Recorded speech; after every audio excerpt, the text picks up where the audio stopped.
Welcome to Wellness with John, resources to help you thrive. I'm John Peters. And so I decided to make a series of videos on Eastern psychology in Western therapy. And so this is going to be a multi-part series. I don't know how many parts there's going to be because there are a few things I want to cover, but we'll see what I actually get to in the series. But in any case, this is the first one. And so in this video, I want to answer the question, why is my therapist so Buddhist? All right, so I'm going to give you some background, kind of set the scene for this series, so stay tuned.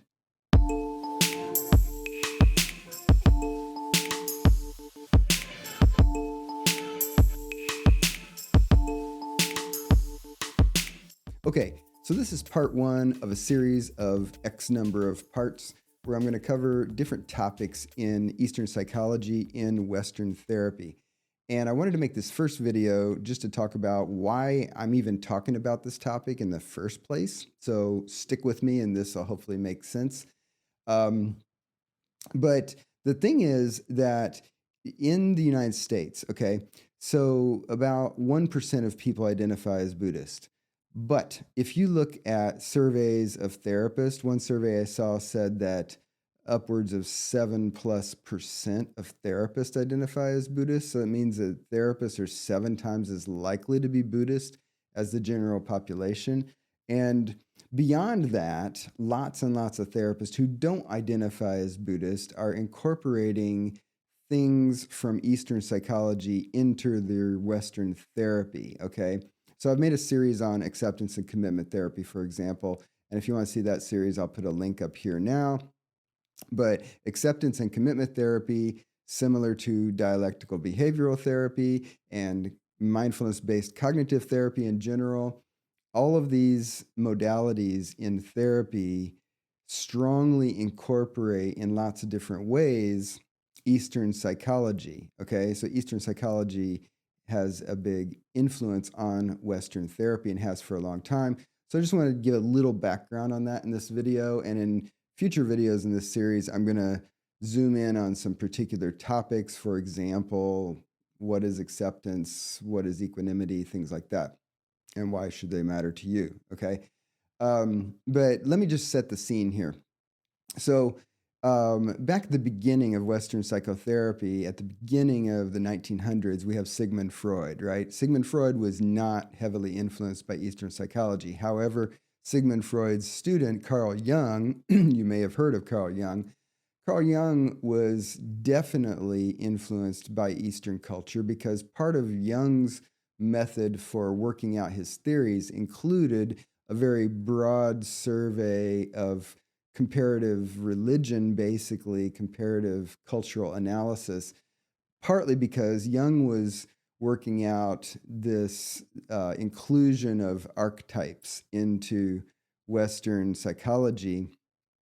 And Jung thought that a way to discover the fundamental archetypes for humans in general would be to look at different ways that archetypes show up in religion and mythology and cultural rituals and things like that. So Jung was looking out, trying to survey the world very broadly and deeply to try to surmise what archetypes exist and how do they make sense for people in the West, okay? Jung also then developed a theory that was what we call holistic, in that holism is about comprehensively taking care of all the domains of our life and seeking balance, right? And this is one of the ways that Jung was influenced by the East, because in Eastern psychology, for example, Buddhist psychology and Taoism, things like that, you find ways that people have been working out how to find balance and how balance is important in our lives in lots of different ways. So you could consider balance as like not being at the extremes, but finding some sort of appropriate middle that's more optimal in some way. That would be a version of balance. And so Jung was including those types of ideas in his theories, which is why we say that Jung is holistic. And Jung also was looking at, he worked out this concept called individuation, which he thought had to do with the optimal development of the self. And individuation doesn't mean individualization or being egotistical. Jung thought that individuation had to do with achieving a mature kind of state of this holistic balance in life. And Jung also thought that, while Freud, thought that psychoanalysis and good therapy can't happen without acceptance, meaning an open attitude of awareness of the self. Jung also thought that lack of acceptance, lack of open and positive engagement and acknowledgement with all parts of the self, even the parts that we find challenging, Jung thought that that was really the core of neurosis. So the core of psychological problems for Jung was the inability to have or the unwillingness to have an open awareness of the self. So for Jung, then, a deeper working with the self was crucial for working out whatever psychological dysfunction one might think one needs to address in your personal well-being or through therapy, right? So basically, we can position in Western psychology the beginning of the influence of Eastern psychology with Jung, at least. And Jung is not the only vector into Western psychology, but I think it's an important place to put it. So the early 1900s, we already have this process unfolding in a fairly complex, multifaceted, rich way, right? And then you have, in the middle of the last century, around the time of World War II, you have the ascendancy of cognitive behavioral theories in psychology. And this did not automatically mean that cognitive scientists were reaching for Eastern psychology and that all cognitive therapy and all cognitive theories are Eastern. But it was another way that psychology morphed into something that could incorporate Eastern psychology, because cognitive therapy is about looking at your mental states, the content of your mind, and trying to produce optimal well-being and positive change by working directly with your mental state. And so it was not surprising then, as that developed through the middle of the last century into the 1970s and 80s, that people in my field who are working in the cognitive behavioral mode were looking to the East to think about, how do we deal with mental states? Because if we are going to get fairly fine-tuned in working with our own and our patients' mental states, what is the technology of that? What is the method for competently examining the mind? And obviously, you can look at this from many angles, including like Western hard science and cognitive neuroscience and the use of MRIs and functional MRIs to look at brain activity in different mental states and things like that. But from a phenomenological standpoint, so phenomenology means working with what is and what is experienced and what we can learn through our direct observation of what we're experiencing and how we're working with it. That's one version of what phenomenology is. So phenomenologically, if we are going to examine our mental state and then figure out ways to work with that so that we have optimal functioning and optimal positive change in our life, again, it makes sense that people looked to Eastern traditions that had been doing this for a long time, because for thousands of years in Hinduism and Buddhism and in East Asia and Southeast Asia, people have been sitting down and examining their mind in this phenomenological way through the contemplative traditions of India and Southeast Asia and Hinduism and yoga and Buddhism and deeply involved in meditation. And so when Western psychology started to turn attention toward the practice of working with the mind, it had already been going on for thousands of years in Eastern psychology, okay?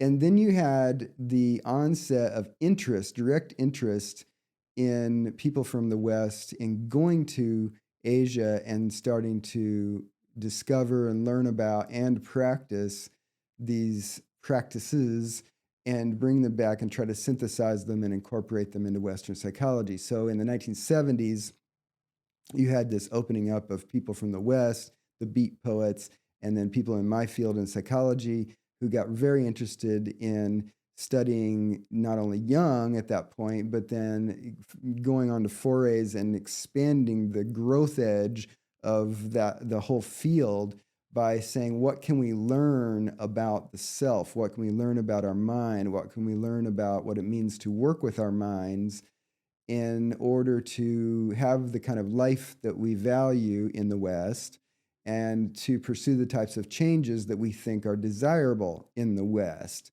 but starting to synthesize and incorporate methods from the East. So an example of this would be Jack Kornfield. Jack Kornfield was a guy who got his clinical psychology PhD, I believe in the 70s and late 70s, early 80s. And what he did was he first, before starting to practice, then moved to Burma and basically became a Buddhist monk in practice for 5 years to study meditation personally, very deeply for 5 years before then starting his clinical psychology practice in the West. And he became, a prominent leader and still is today in the promulgation of meditation practices as part of Western well-being, but synthesizing Eastern practices. Now, people like Kornfield and all of the many others who went to the East and then discovered things and then brought it back and tried to incorporate it, obviously had cultural barriers, because you can't just say, well, the answer for Western people is just we need to all emulate East Asian Buddhists, right? That was not the point. Maybe some people have the attitude, but that was not really the point. And it also was not feasible for people to go look at like monks in temples in East Asia and then come back and say the answer for people in the West is everybody needs to become a monk, right? And practice that way, because in East Asia, you've got people who live in monasteries for decades and do daily meditation practice and accumulate tens of thousands of hours of practice and maybe get certain types of positive, desirable outcomes. For example, having a very stable sense of emotional regulation and equanimity that we would want in the West. But you can't come back to America and say, here's the prescription. What I want you to do is go sit in a temple somewhere and accumulate tens of thousands of hours of practice in order to get these desirable results, whatever they happen to be. However, the very important question that they tried to address, and I think has been addressed and that we continue to address, is can you learn something about those practices in ways that we can translate it into feasible practice for people in the West so that people in the West can get the positive benefits of those practices, right? And I believe the simple answer is yes. And one of the reasons I believe this is because I have been personally practicing these types of things quite richly and deeply for 35 years plus at this point. But I've also been a therapist for over 25 years, and I was also a teacher of stress management techniques for thousands of students for many years. And so at this point, I have shared these types of practices, for example, mindful breathing, mindfulness meditation, with several thousand people at this point in my career, and therefore have gotten feedback from people in terms of, does it really work? So can you lower anxiety through certain types of mindfulness? Yes, you can. Do you have to do 10,000 hours and go sit in a monastery somewhere to do that? No, you don't. Okay. Can we chunk it down into very accessible, feasible types and levels of practice for people in the West? Yes, we can. Right. Now, early attempts to do this, which are still popular today, include the mindfulness-based stress reduction protocol developed by John Kabat-Zinn, and that's still promoted today. But I'll tell you what my personal problem is with that. That prescription is 6 weeks. And during the 6 weeks, you do about 40 plus minutes a day of mindfulness practice and yoga. And, mindfulness and these practices can be dose related so that a little bit does a little and a medium amount does more and a lot does a lot. But my problem with that prescription is 99.9% of my patients, even if I tell them they're going to get a desirable result from a practice, it doesn't matter what the practice is. It could be super easy, it could be super cheap, free. Very few of my patients are going to do something that requires 40 minutes of practice per day and where they have to wait 6 weeks in order to get the end result, right? And get through the protocol. I think that that's a really good protocol if you can do that with your lifestyle and your other commitments. But, I can count on one hand the number of people that I have talked to in the last 25 years of my practice who have actually not only started but completed the mindfulness-based stress reduction program. So, from my mind, in my mind, I don't want to be promoting something that people just simply aren't going to do because if they don't do it, they're not going to get the results, right? So I'm not going to get all into the nitty gritty of the different practices in this video, at least, of the things that I've discovered that are easy to practice and take very little time and give those results. I've talked about those somewhat in other videos, and I will talk about that more in future videos. But suffice it to say that part of what has gone on so far up to today, I'm making this video in early 2023. So part of what's gone on is people like me have learned easy to learn, easy to practice things that don't have cultural barriers, don't have feasibility barriers, that incorporate Eastern psychology into Western therapy and produce extremely valuable results. And also, the research has supported this very well. So people got interested in this in the 70s, although the research back in the 70s was tainted by some fanatical adherence to certain types of particular practices, and so the validity is somewhat suspect. But certainly in the 80s and 90s, leading all the way up to today, there's been some high quality methods in research applied to study the effects of meditation, mindful breathing, and other types of Eastern practices for Western issues like anxiety and depression, for example. And so there's a huge body of research literature at this point that's highly supportive of this stuff. There's a huge amount of practice experience with people like me who have taught it to thousands of people. And there's also decent theory. So for people who want to read about all the explanations of why we think currently that these things actually work, there's some good theory. Theory meaning things like when you do mindful breathing, you lower your cortisol levels. When you lower your cortisol levels, you're less subjectively stressed. If you want to be less anxious, therefore do some mindful breathing because you're going to lower your cortisol levels. Okay, so that's a theory of why it works, right? So there are many theories about why mindfulness and Eastern contemplative practices work for the types of goals we pursue in Western therapy. But there's also a ton of research and there's a ton of practice, experience, and wisdom at this point as well.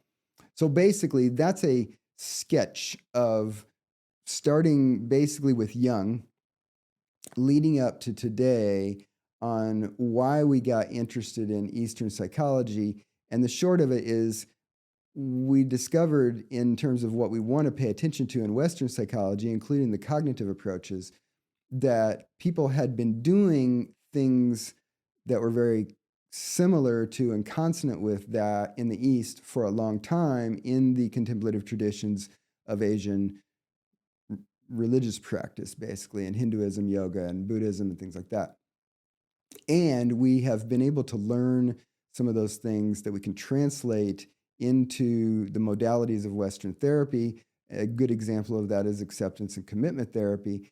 And thus, people can get some extremely powerful benefits from synthesizing some of those practices. So this is part one. If you like this kind of content, like this video, of course, but subscribe to my channel because I'm going to continue this series, and you might find that you like some of the other videos that I'm going to post in the near future on a variety of topics related to wellness and things that can help you thrive. So thanks for joining me today, and watch for part 2 of this series, which I think is going to be something like